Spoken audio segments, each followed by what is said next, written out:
Hi, I'm Amy, thank you for tuning in.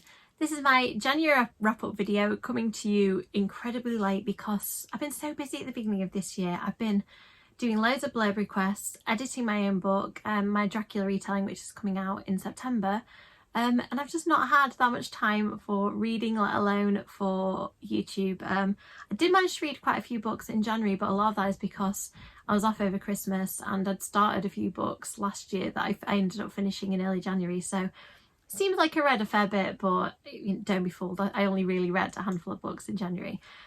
So the first book I wanted to talk about, I don't have a physical copy of because it was an ebook proof, but it was so good I didn't want to miss it. It is the first book in the Serial Chiller series by Jennifer Killick. I think it's called The Witch from the Woods. I'm really sorry if I've mangled the title. I'll put the cover on screen so you can see it.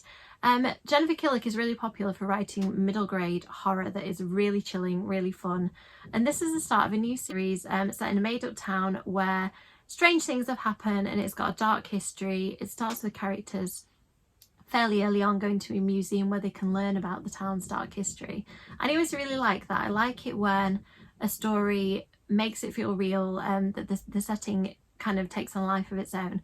So a group of teenagers go into the woods and witchy things ensue. What I liked about this book, I thought the main characters were absolutely impeccable. These four, I think it was young people, it's a while since I read it now, these four young people were just really likeable, really well brought out, and I liked the fact that they came together as a group as the book went on. The horror was also surprisingly scary. There was a particular moment in the woods where I found myself holding my breath and I was sort of gasping as I was reading it. It really, really good. If you're a fan of things like point horror and Goosebumps, they are just, this book series I can tell is going to be perfect for that. Next up, I've got the books on my knee because I've reorganised my office, so I'm trying to figure out how to do YouTube videos again. Gabby Reads runs a monthly book club where the club reads horror and thriller books, and I decided I was going to join in with the January read because I wanted to read more Gillian Flynn books for a while, and this book, it was so good. I know it seems really obvious. I mean, Gillian Flynn is a super popular author, but I haven't read that many adult thrillers lately, and this one just absolutely grabbed me by the throat and didn't let me go. It started with something that I wouldn't normally like, bad things happening to a family basically, but then it skips forward to the surviving member of the family and what their life is like now and how current events start tying in with past events. I thought that this was really well done. I love books where you slowly get to find out about a big historical event through past flashbacks and then through the present day.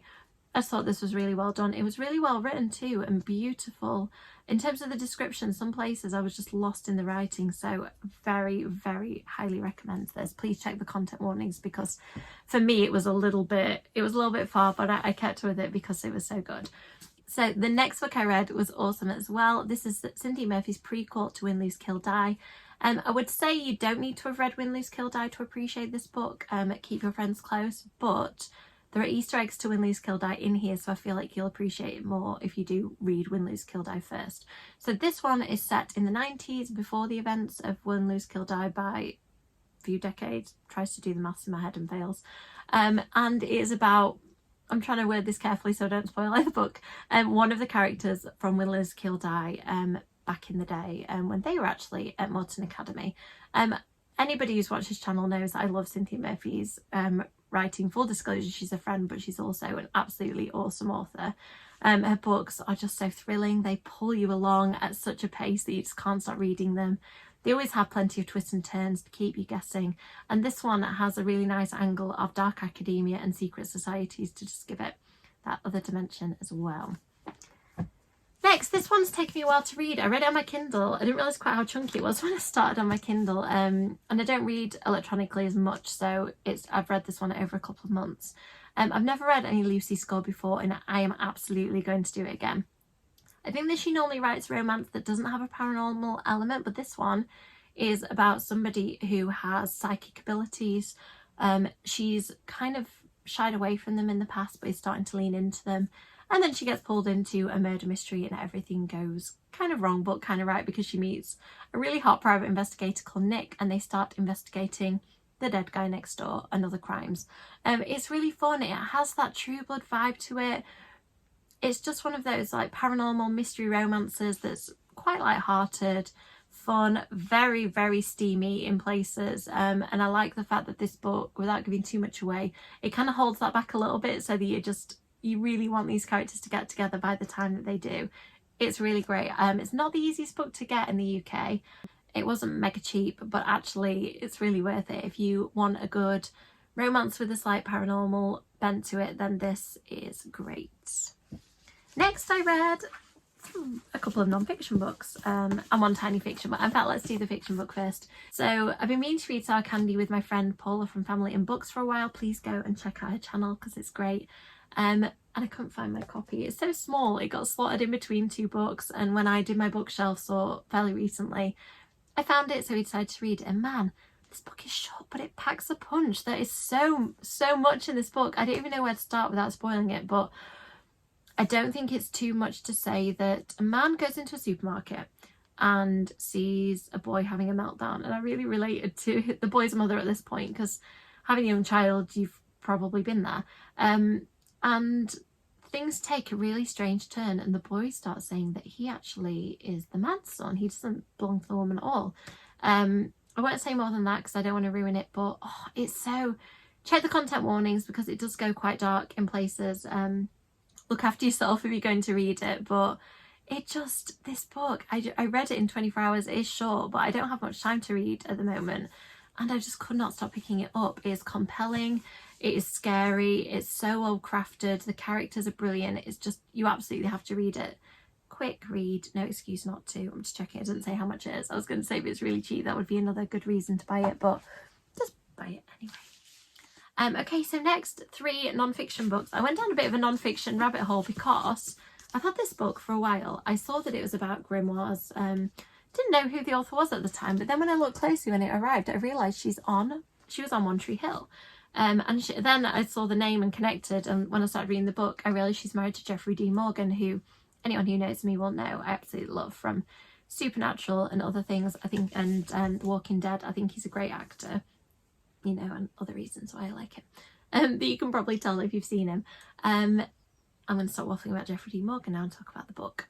So in this book, Hilarie Morgan says fairly early on that she wanted to leave an inheritance for her children. She'd always journaled, so she ended up collecting essentially stories from her life, but also ideas for how you can start a grimoire of your own and do things like set up an altar at home. It's kind of, I'm not sure whether it's linked to Wicca or any specific sort of incarnation of witchcraft, but also it's just a really, really interesting book about a woman's life. If you're interested in Wicca, witchcraft, it has elements of that too. It has recipes, it has a couple of spells. I think it's a while since I've read it now. But I found it really compelling, really well written. It gives a snapshot of a life that I don't live anything like, without spoiling too much about it.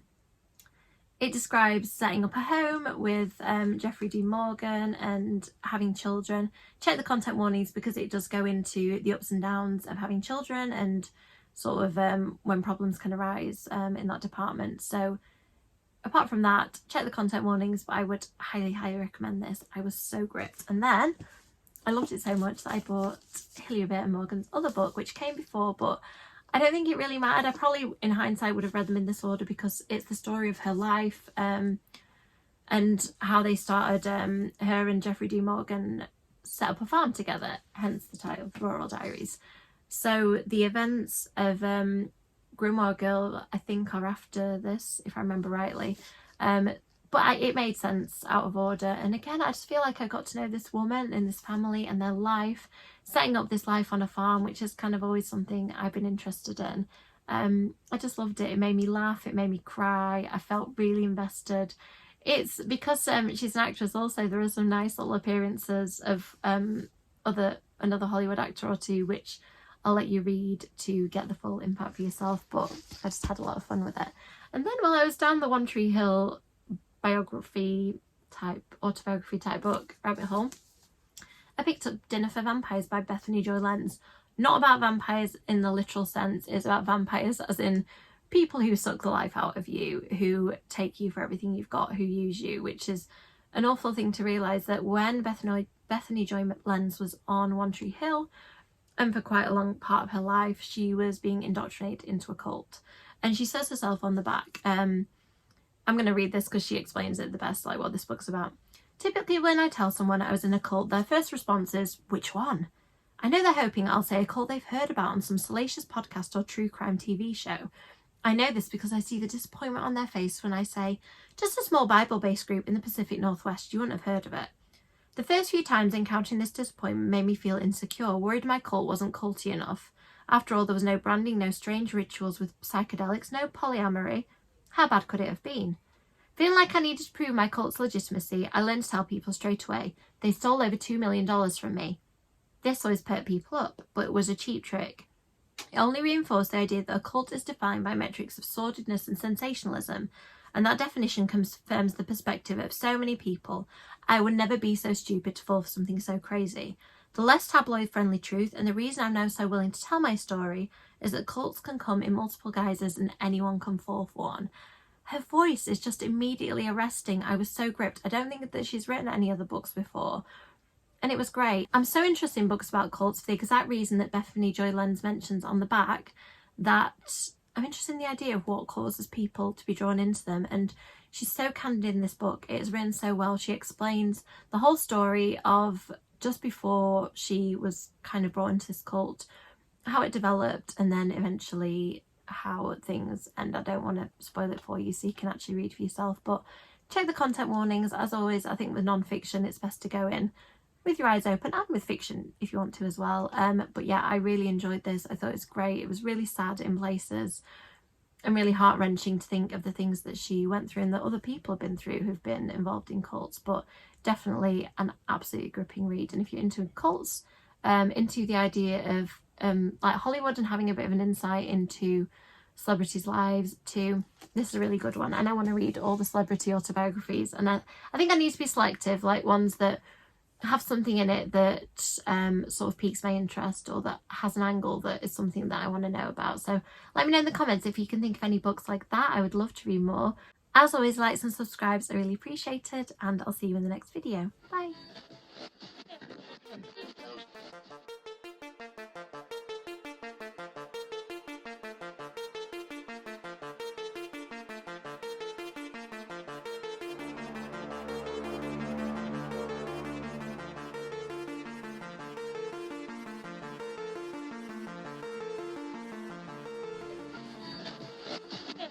Undead.